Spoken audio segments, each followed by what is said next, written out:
Hello, I'm Jay Coogs, and today I want to talk about something near and dear to my heart, the acoustic drum kit. A bit about me: I'm an artist and producer. I started out playing the drums, learned a bunch of other instruments, and now I produce myself and other artists. But central to my workflow and my music creation process has been the drum kit.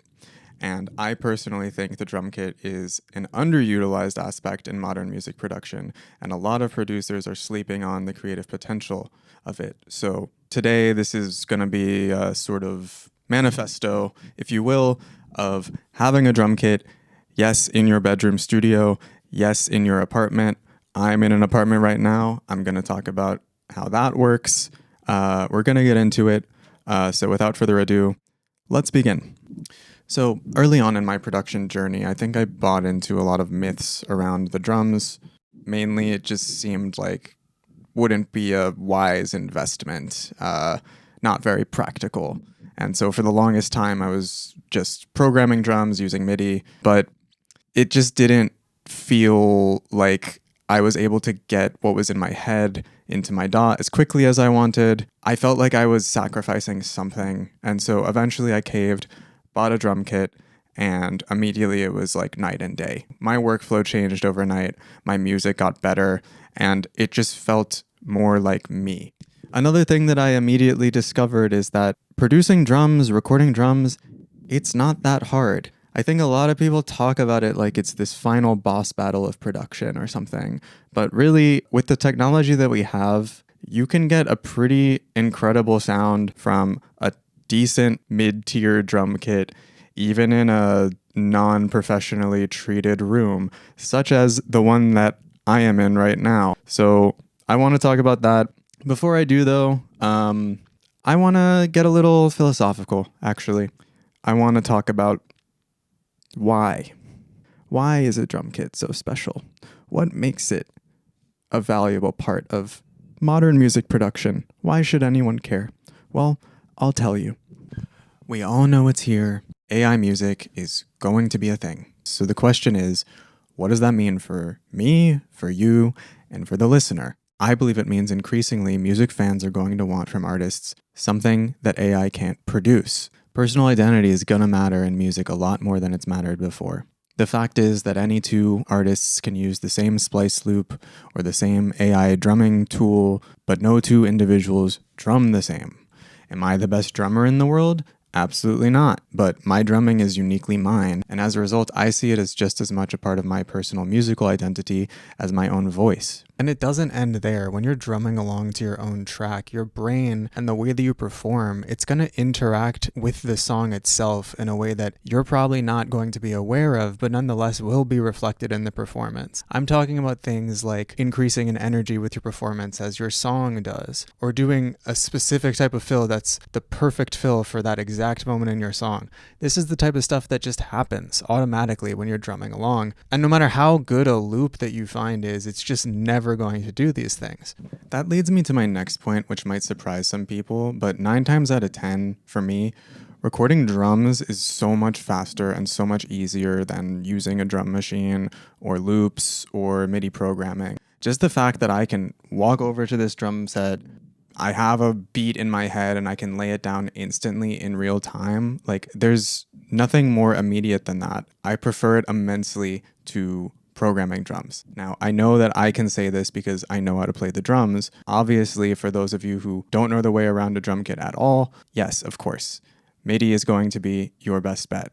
But for those of you who do and feel that a live drum kit is too cumbersome for your studio, or you don't work in the genre where live drums are appropriate, I'd encourage you to explore this more. I genuinely believe this is a genre agnostic thing. Like, there's nothing more visceral and instinctual than walking over to something, hitting it, and having it make a sound. And I do think something gets lost when you take that out of the equation. Now, does this mean that I am anti-drum machine? Again, absolutely not.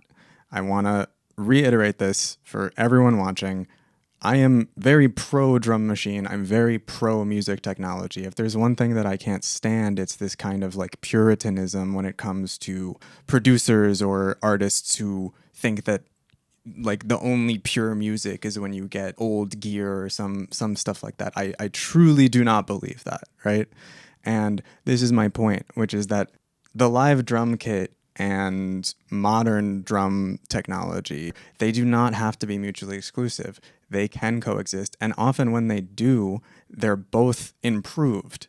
At this point, I tend to use both in my music all the time. And I'm going to lay out how I use the drum kit, and you're going to see that I have no qualms about MIDI. I have no qualms about loops. You'll see how I combine it all in my process, and that's what I'm going to show you now. Okay, let's talk microphones. I have my mics set up like this. I have a very cheap Audio-Technica condenser mic as an overhead set up in the center. I have an SM57 on the snare, and I have an SM57 on the kick here. Now, it should be noted there are a million different ways to mic drums. There's the maximalist approach, which is like putting a mic on every single component, or there's a minimalist approach. Glenn Johns, Beatles and Rolling Stones producer, famously only used 2 mics, and even more extreme, Mark Ronson on some of his work with Amy Winehouse, I believe, only used a single microphone for the drum kit. So there's any number of ways to do it. This is just the way that I do it because it's what I had available to me. I really would encourage everyone to use what they have if they can avoid, going out and getting expensive microphones, because as I will show you, it is really not necessary. Let me show you how I set it up in my Logic session. Okay, so here we are in Logic.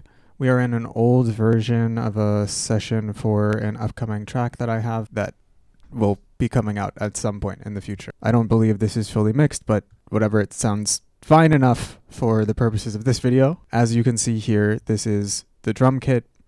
This is how I have it set up in Logic.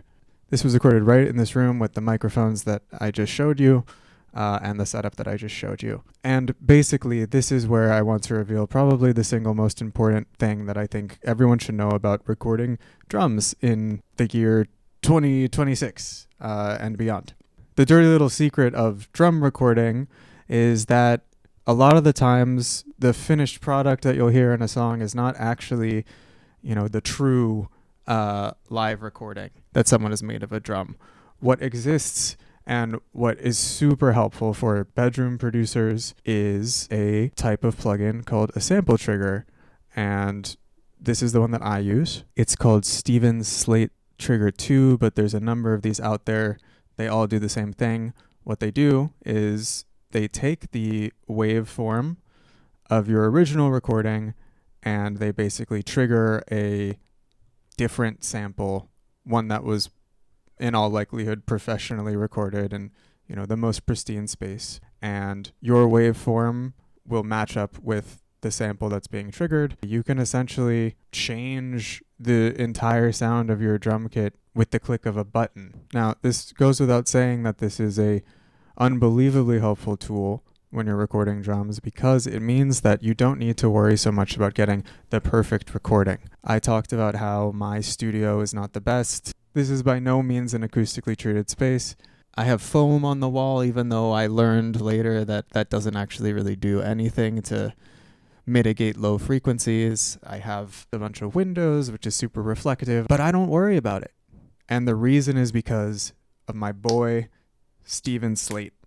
I don't know who Steven Slate is actually, but thank you, Steven. I'll show you a little bit how this works in practice. Let's listen to my original drum recording that I made with no sample trigger, just the original recordings. I did a little bit of mixing here. It looks like I have no EQ on the kick, but EQ on the snare and the overhead. Yeah, let's hear how this sounds.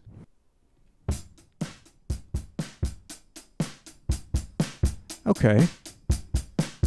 It's actually not bad. So see, case in point. I mean, this is the recording that I got with 2 SM57s and 1 condenser. Like, pretty good already, actually. Probably the biggest problem with this recording is the kick. Yeah, it's just not... It's not great. Even with some EQ, it's just pretty dead. And sure, we could kill ourselves trying to fix this through processing or whatever, or we can use our boy Steven Slate. So I have an exact duplicate of this. I just copied it and pasted it onto a new track, put Steven Slate on this new track, and this is how it works. It basically is reading the waveform, but instead of hearing the original recording, we're hearing a sample. So this is currently what it's on right now. Let's listen to it. Okay. Yeah, this is just a much fuller. It's actually powerful. And with drum recording, probably the most important aspect is going to be the kick. And it's one of the hardest things to get right. You can always layer samples, which is another strategy, and it's essentially what we're doing here. We're layering samples on top of what we recorded to just create a fuller sound. Now, this is exactly what I'm talking about, mixing the traditional acoustic recording with sampling technology. Like I said, very pro sampling, very pro MIDI. I have no problem with it. This is just a faster way to do that. The equivalent would be individually going to all these waveforms and placing a sample, but obviously this saves us all of the time that would take to do. So now let's hear it with the triggered samples blended all together. I also have a sample on the snare. This is triggering a snare sample. Let's hear it. Yeah, okay.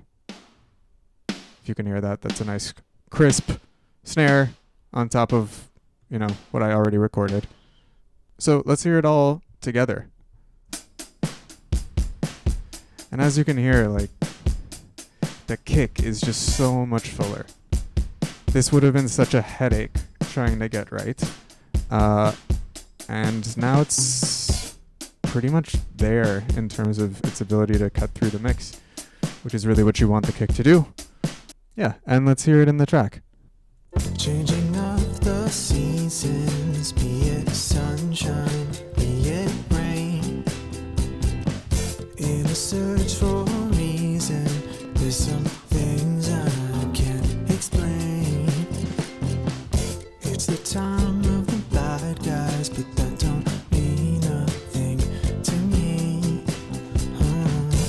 I'm still fighting myself for the right to breathe in comfortably. Feast or famine, but I still have to eat. Conscious expansion is so much that I can't believe. Nice. So this is just one example. I mean, you can combine any type of anything. It's just gonna make it richer and fuller. I can do an actual more thorough tutorial about this stuff if anyone is interested. Let me know in the comments. Obviously, for this, you need an interface that has at least 3 inputs. If you only have a 2-input interface, there's still a way for you to do this. I wouldn't let that stop you. You can absolutely record drums with 2 microphones. There are plenty of videos out there that will show you how.